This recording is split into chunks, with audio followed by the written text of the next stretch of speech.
Senin 18 Oktober 2021. Salam sejahtera bagimu para pecinta sabda Allah. Gereja sejagat pada hari ini memperingati keteladanan hidup dari seorang penulis Injil. Dia adalah Santo Lukas. Lukas memang bukan termasuk dalam kumpulan 12 Rasul Yesus. Bahkan ia pun tidak pernah bertemu dengan Yesus. Tetapi dia mampu menulis kisah tentang kehidupan Yesus karena ia berbicara dengan para saksi awal yang mengenal Yesus secara pribadi. Dengan penuh ketekunan, Lukas mencatat segala kesaksian yang mereka berikan, baik perbuatan maupun sabda Yesus, sehingga Lukas mampu menulis Injilnya dengan amat indah. Selain Injil, gereja pun yakin bahwa Lukaslah yang menulis kisah para rasul. Dalam kisah para rasul, Lukas memberikan informasi yang amat bermanfaat tentang kehidupan jemaat perdana dan tumbuh kembang gereja.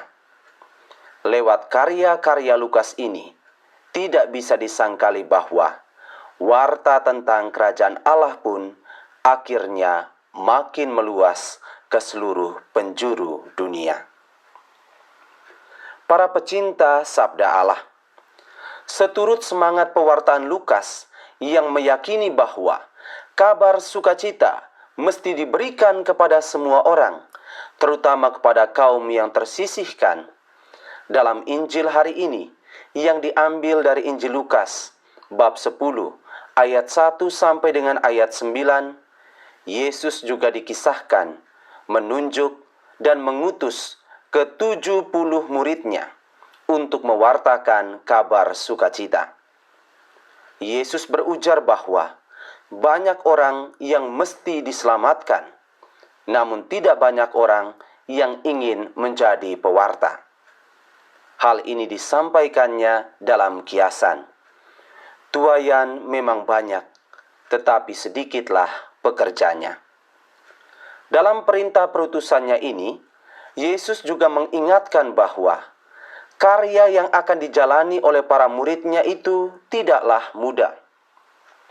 Mereka akan mengalami banyak tantangan dari orang-orang yang tidak menyukai ajaran Yesus. Ibarat serigala, orang-orang itu akan menyerang mereka dengan menyatakan berbagai keraguan, membuat perlawanan, bahkan menggelorakan penolakan atas karya pewartaan mereka. Namun, hal itu tidak perlu ditakuti, karena Allah akan menaungi mereka dengan penyelenggaraan ilahinya. Allah tidak mungkin membiarkan suatu perbuatan baik berakhir dengan kesia-siaan. Karena itu, Allah sungguh akan menyertai mereka dengan penuh kesetiaan, dan penyertaan Allah ini ternyata bukan hanya dalam rupa mengatasi segala tantangan yang ada, tetapi seturut keterangan Yesus sendiri, Allah juga akan mencukupkan segala kebutuhan mereka. Allah akan menggerakkan hati orang-orang di sekitar mereka agar mau bersikap peduli terhadap segala kesulitan mereka. Maka, para murid diharapkan untuk tidak jatuh dalam kekhawatiran. Kekhawatiran hanya akan melemahkan semangat mereka, dan bila dibiarkan berlarut-larut, kekhawatiran akan membuat mereka mudah terjebak dalam sikap putus asa. Sungguh disayangkan jika dalam perutusannya para murid mengalami situasi demikian. Pewartaan kabar sukacita pasti tidak akan berbuah sama sekali.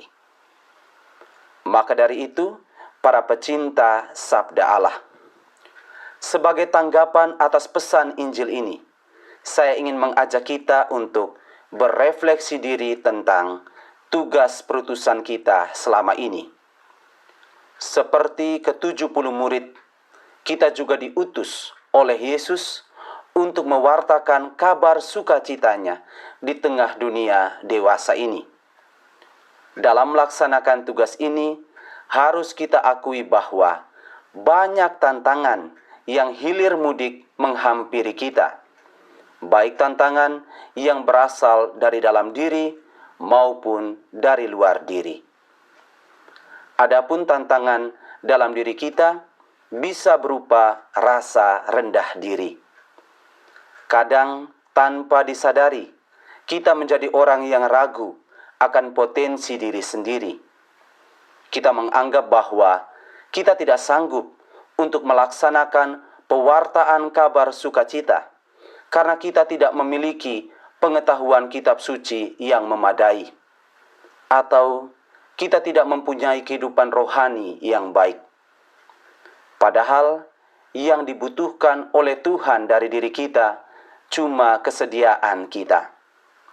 Sampai kapanpun, Tuhan tidak akan pernah mempertanyakan kemampuan atau ketidakmampuan kita. Bila kita bersedia untuk diutus, Tuhan akan memampukan kita dengan mengalirkan segala berkat-Nya.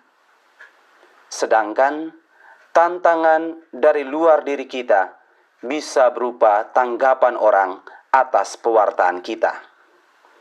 Percayalah bahwa tidak semua orang menyukai kabar sukacita, karena kabar sukacita mampu mendobrak semua kemapanan hidup yang menyesatkan selama ini. Betapapun demikian, seturut teladan Santo Lukas, kita harus terus berani mewartakan kabar sukacita dengan berujar, "Kerajaan Allah sudah dekat padamu. Bersiaplah untuk memperoleh keselamatan dari Tuhan." Tuhan memberkati kita sekalian.